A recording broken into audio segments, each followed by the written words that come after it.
Every monsoon, trillions of liters of fresh water rain down, only to be wasted. While our cities face acute water shortages, the solution falls from the sky.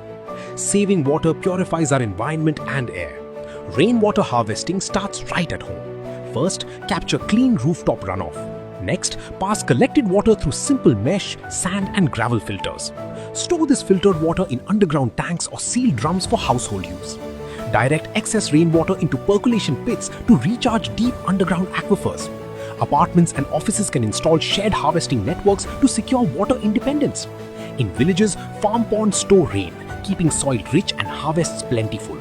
Recharging groundwater reduces urban heat, prevents soil erosion, and revives lakes. Harvesting rain slashes monthly water bills and reduces reliance on tankers. When entire communities unite to save rain, no neighborhood goes dry. The monsoon won't wait. The best time to prepare is right now. Even small balcony barrel diverters make a huge difference in tight spaces. By conserving water today, we build a greener, healthier tomorrow for everyone. Catch the rain, where it falls, when it falls. Support Hawa Badlo, Aao Hawa Badle Hum.